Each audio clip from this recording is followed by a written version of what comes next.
Hai semuanya, Anda bersama Mr. SK. Sehari-hari kita tidak lepas dengan benda-benda atau makanan yang sering kita jumpai dan tentunya melalui proses panen sebelum diolah maupun dipakai. Tapi terkadang tak banyak yang tahu tentang proses panen dari benda-benda atau makanan yang sering kita jumpai itu. Proses panen ini memang jarang sekali kita ketahui, seperti proses panen kepiting yang sampai merenggut nyawa hingga proses panen mutiara yang unik. Maka inilah proses panen yang jarang diketahui. Penasaran? Yuk tonton terus video ini sampai habis.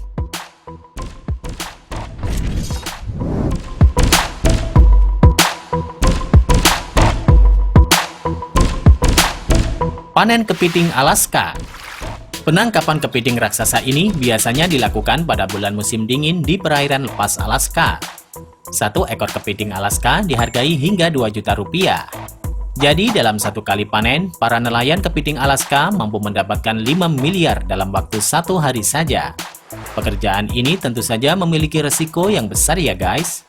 Karena harus berada di tengah laut yang suhunya di bawah 0 derajat Celcius selama lebih dari 24 jam. Dikabarkan setiap minggunya penangkap kepiting ini meninggal. Nah, karena itulah kepiting ini dibanderol dengan harga yang sangat mahal.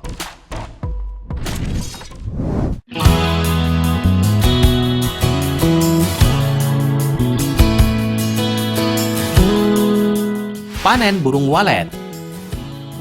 Sarang burung walet sudah sejak lama diolah menjadi makanan eksotis dengan harga jual fantastis. Namun di balik harganya yang selangit, sarang walet juga diburu karena dipercaya memiliki beragam manfaat untuk tubuh. Apakah kamu tahu cara memanennya guys?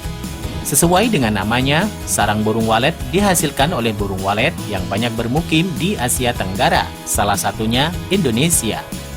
Burung walet membuat sarang dari air liurnya yang secara bertahap akan mengeras dengan sendirinya.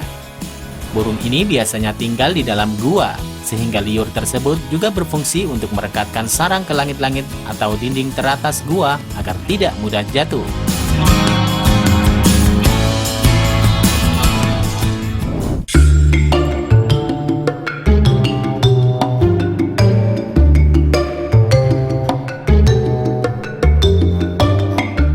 Panen belerang.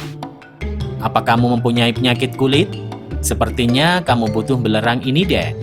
Belerang memang banyak manfaatnya untuk kesehatan, terutama untuk kulit. Eits, tapi jangan salah dulu guys.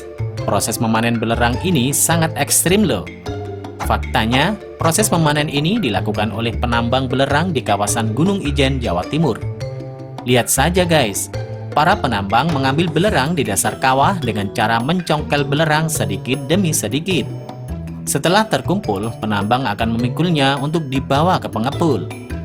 Bayangin saja guys, belerang yang dipikul seberat 60 hingga 70 kg loh. Apalagi jalanannya yang menanjak dan penuh bebatuan. Kalau terpleset, pasti nyawa taruhannya.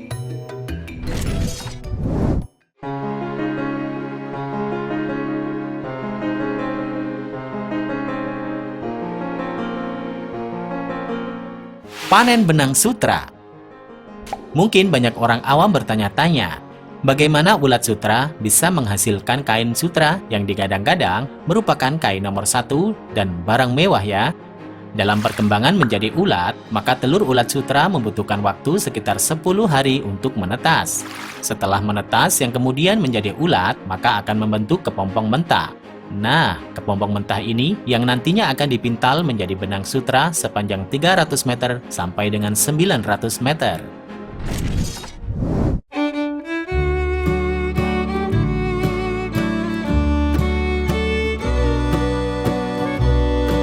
Panen bunga saffron.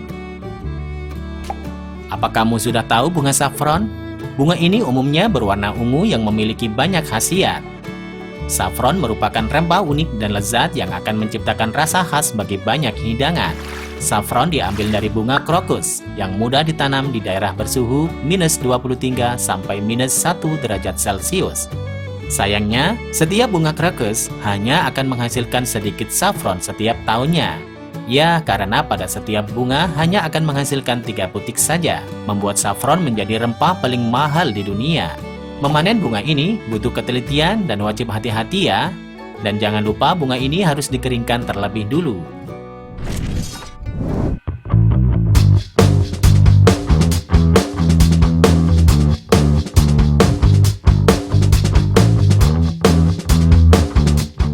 Panen mutiara. Kamu mungkin tidak asing ya guys dengan mutiara? Ya, benda yang dihasilkan dari kerang. Kerang merupakan binatang laut yang menakjubkan karena dari dalam tubuhnya menghasilkan butiran mutiara yang bernilai jual sangat tinggi. Namun, apakah kamu tahu proses panen mutiara?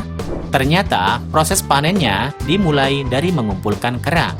Setelah kerang-kerang ini dikumpulkan oleh peternak, kerang ini dibuka satu persatu menggunakan pisau. Setelah itu, isi kerang diambil dan dikumpulkan dalam wadah. Selanjutnya, kerang disaring dengan mesin ya. Tujuannya memisahkan kerang dengan daging. Nah, setelah mutiara terkumpul, barulah bisa dibuat menjadi perhiasan. Ternyata prosesnya lama ya guys. Nah, itulah proses panen yang jarang diketahui.